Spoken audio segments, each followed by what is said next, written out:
अध्याय 2। जीवन को कैसे बदले। अपने जीवन में असफल वे ही होते हैं जो कार्यकुशल नहीं होते। निकम्मे, हाथ पर हाथ रखे बैठे रहने वाले, योजना बनाने तथा उन्हें कार्य रूप न देने वाले भी असफल ही रहते हैं। मेहनत से कतराने वाले, नए काम को शुरू करने से डरने वाले भी कभी सफल नहीं होते। अपने जीवन में जो व्यक्ति जितनी बार सफल हुआ है, उससे अधिक बार उसे असफलता का मुंह देखना पड़ा है। किंतु असफलता विकास यानी सफलता के लिए अनिवार्य है। यह एक ऐसी स्वाभाविक प्रक्रिया है जिससे हर व्यक्ति गुजरता है। कुछ लोग इसलिए सफलता या उन्नति नहीं कर सकते कि वे अपने विचार में भाग्य के धनी होते हैं। वे कहते हैं कि जब हमारा भाग्य ही ऐसा है तो फिर प्रयत्न या संघर्ष करना एक बेकार सी चीज है। उनमें हर व्यक्ति भाग्य का धनी होता है और प्रयत्न या संघर्ष को एक निरर्थक वस्तु समझकर छोड़ देता है। इसका परिणाम यह होता है कि न तो वे आगे बढ़ सकते हैं और न ही प्रगति कर सकते हैं, वरन दिन प्रतिदिन अवनति की ओर लुढ़कने लगते हैं। मस्तिष्क की समस्त रचनात्मक तथा कल्पनात्मक शक्तियों का दारोमदार आशा पर केंद्रित है। ऐसा कोई कानून नहीं जिसके द्वारा हम गेहूं की आशा करते करते चावल प्राप्त कर सके।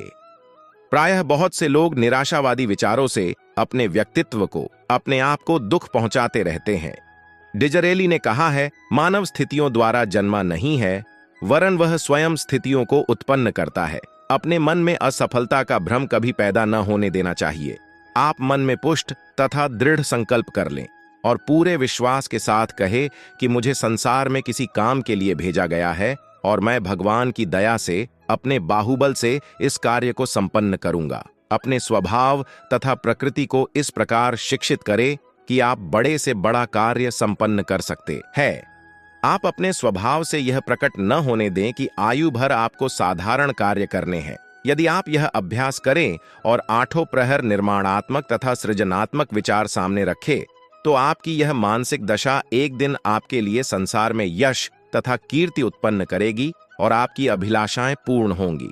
बहुत से व्यापारी तथा दुकानदार जिनका मस्तिष्क अच्छी दशा में है और प्रतिदिन वे बहुत सा धन कमा सकते हैं, अज्ञानता के कारण अपनी योग्यता को बहुत ही सीमित कर लेते हैं। तब उनके मस्तिष्क पर संदेह, भय और चिंता के छोटे छोटे राक्षस एकदम हल्ला बोल देते हैं तथा उनके मानसिक अवयवों को लूला लंगड़ा कर देते हैं। यदि आप कोई बड़ा या महान कार्य करना चाहते हैं तो अपने शरीर तथा अपने मस्तिष्क को उच्च स्थिति में रखने का पूरा पूरा प्रयत्न करें। अपने जीवन को अपने जीवनोद्देश्य के अनुकूल व्यतीत करें। प्रतिदिन स्वयं को ऐसी चीज से बचाए जो आपकी शक्ति को शिथिल कर देती है। अपने मन से भय, शंका और धैर्यहीनता के विचारों को निकाल दे, क्योंकि वे आपके प्रयत्नों पर पानी फेर देंगे। यह भी संभव है कि आपको सर्वथा निष्क्रिय कर दे। इसलिए अपने आदर्श को सदैव अपने सामने रखे और उसी के अनुसार अपना जीवन है। जिस प्रकार पियानो बजाने वाले को सुर की प्रतिकूलता दूर करने के लिए प्रत्येक तार को उस सुर के अनुसार चलाना पड़ता है, भविष्य का मानव भी वासना, घृणा, द्वेष और वेदना के तारों को ठीक करेगा, तभी जीवन के वाद्य में किसी प्रकार की प्रतिकूलता और बेसुरापन न पाया जाएगा। जीवन के इस वाद्य में से दुख, चिंता, निराशा और अन्य प्रतिकूल भावों से बेसुरे तारों को निकाल देना चाहिए, अन्यथा वह अच्छे गीत नहीं बिखेर सकेगा और मनमोहक राग भी नहीं अलाप सकेगा जिनको सुनाने के लिए प्रकृति ने उसे बनाया है। आप इस बात को भली प्रकार हृदयंगम कर ले कि आपको बिना इरादे तथा प्रयत्न के कोई वस्तु प्राप्त नहीं हो सकती। आप अपने संघर्ष के बल पर ही अपनी इच्छाओं और अपनी अभिलाषाओं का उद्यान खिला सकते हैं। यदि आपने स्थिर चित्त होकर अपने विचार को सफलता पर केंद्रित रखा तो आपको यह देखकर आश्चर्य होगा कि आपको कितना लाभ हुआ है। सदा स्वयं से किसी बड़ी वस्तु, किसी महान कार्य की आशा रखे और संदेह आदि से अपनी योग्यता को ठेस न पहुंचाए। नियति ने इंसान को बनाया ही ऐसा है कि वह सर्वश्रेष्ठ कार्य अधिकाधिक प्रसन्नता की दशा में कर सकता है। उसका सृजन ही हर्ष उल्लास पर हुआ है। इसलिए जब वह प्रसन्न होता है उस समय वह श्रेष्ठ योग्यता का स्वामी होता है। प्रतिकूलता और सुरीलेपन का अभाव इंसान के कारनामों का शत्रु है, उसके आराम तथा हर्ष के लिए हत्यारा है। हमारे व्यक्तित्व में जो शक्ति है वो उसे अधिकाधिक कम करने तथा काटने वाली है। जब मन किसी भी कारण से दुखी हो अथवा जब आत्मा एवं शरीर में अनुकूलता न हो, उस समय एक उच्च कोटि का साजिंदा भी पूरी तरह स्वतंत्र होकर जीवन का राग नहीं अलाप सकता। बहुत से लोग इस बात को नहीं समझते कि लड़ाई, झगड़े, उपद्रव, चिंता एवं शोक आदि से कितनी मानवीय शक्ति नष्ट होती है और प्रकृति में दोष उत्पन्न हो जाता है। यदि आपको व्यर्थ ही क्रोध आ जाए या किसी कष्ट अथवा चिंता की याद सताए, तो इन विचारों को अपने हृदय में स्थान न दे और न ही उन पर विचार करे। जब आप उन्हें मन के किसी कोने में शरण देंगे या दूसरों को ऐसे विचार रखने की प्रेरणा देंगे, तब आप वैसे ही विचारों को अपने मन में भी ले आएंगे और वे शनैः शनैः आपके अवयवों को शिथिल कर देंगे। इसलिए अपनी पीड़ाएं कभी दूसरे को न बताए, बल्कि जब उनका विचार आए तो मन को दूसरी ओर प्रवृत्त कर दे।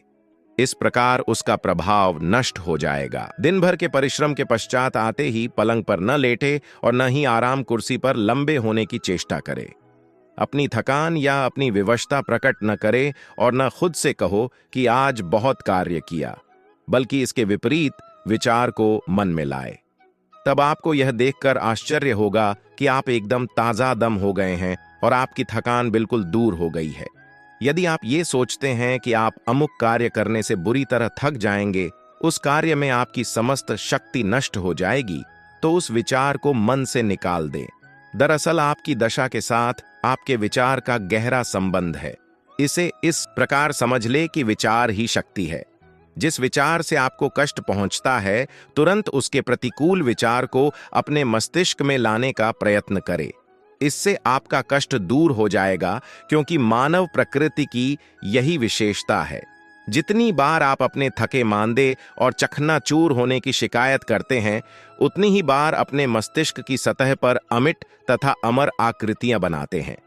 आप अत्यंत साहस के साथ उस विचार को पलट दें और उसके विपरीत विचार को मानस पटल पर अंकित कर लें और पूरे विश्वास के साथ घोषणा कर दे कि शक्ति, बल तथा अनुकूलता आपके जन्मसिद्ध अधिकार है और आप उन्हें प्राप्त करके ही रहेंगे। जिस व्यक्ति की यह इच्छा हो कि वह अपनी विपत्तियों और पीड़ाओं को बदल डाले, वह बड़ी आसानी से ऐसा कर सकता है।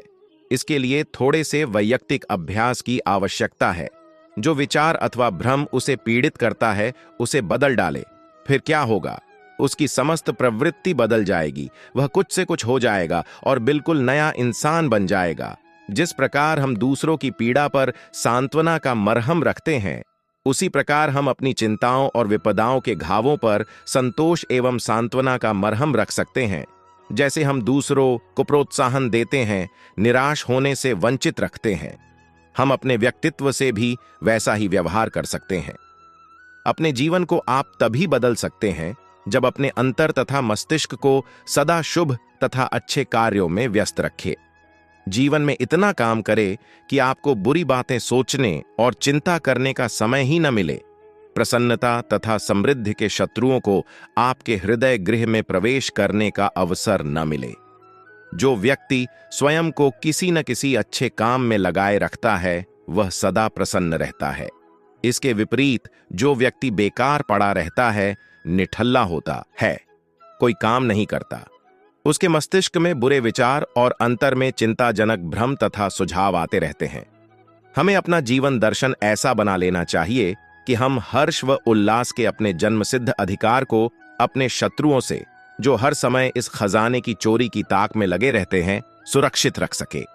हमारा कर्तव्य है कि हम पूरे बल तथा शक्ति के साथ हर एक ऐसे विचार, हर एक ऐसी बात और अपने मन तथा मस्तिष्क के प्रत्येक जानी दुश्मन का पुरुषों की भांति सामना कर सके, जो हमारे मस्तिष्क में चिंता की उत्पत्ति करे, जिससे हमें दुख पहुंचे और जो हमारे मानसिक संतुलन से उस निर्मल संतोष को नष्ट भ्रष्ट कर दे।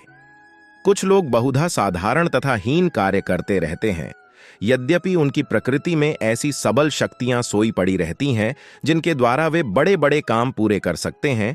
केवल उनको क्रियाशील करने तथा सजग करने की आवश्यकता है। अपने आप को वास्तविक ज्ञान प्राप्त करने की अनुमति दे। इस ज्ञान रूपी शक्ति से आपको अपार लाभ होगा। इससे आप अपनी प्रकृति के विशाल सागर में गोते लगा सकेंगे और आपको ऐसे अनमोल मोती मिलेंगे जिनके बारे में आपको किंचित भी भान न था कि वे आपकी संपत्ति है। आप ये भली भांति जानते और अनुभव करते हैं कि वस्तुतः आप वो ही हैं जो विचार करते हैं। दूसरे शब्दों में, व्यक्ति जिस विचार के साथ अपना तादात्म्य स्थापित कर लेता है, अर्थात उसे स्वीकार कर लेता है, वह वैसा ही बन जाता है। तात्पर्य यह कि व्यक्ति की चेतना जब इंद्रियों, बुद्धि और मन के साथ अपना एकात्म भाव जोड़ लेती है, तब वह वैसा ही विचार अनुभव करने लगती है। अंदर तो पहले से ही यह योग्यता थी, किंतु यदि हम प्रयत्न करें तो संभवतः हमारे अंदर भी उन नवयुवकों के समान या उनसे भी अधिक शक्ति आ सकती है। बहुधा लोगों की ये सोच होती है कि जो कुछ हम कर रहे हैं उससे अधिक कुछ नहीं कर सकते। मेरी आस्था है कि प्रायः लोग अपनी सामर्थ्य से अपरिचित होने के कारण विफल रहते हैं। उनकी असफलता का कारण इसके अतिरिक्त और कुछ नहीं है कि वे अपनी गुप्त तथा आंतरिक योग्यताओं के बारे में ज्ञान रहित रहते हैं और उस ज्ञान को प्राप्त करने की चेष्टा भी नहीं करते। स्वयं को शुभ परामर्श देना एक बहुत बड़ी पूंजी है और वह एक सफल व्यवसाय है। सदा ऐसे कार्य करे, ऐसी प्रणाली अपनाए जिससे सफलता, उन्नति, उच्चता तथा श्रेष्ठता प्रकट हो। कोई भी कार्य आरंभ करते समय मन में ये शब्द दोहराए, अब यह कार्य मुझे ही करना है, इस अभियान को चलाना मेरा ही दायित्व है।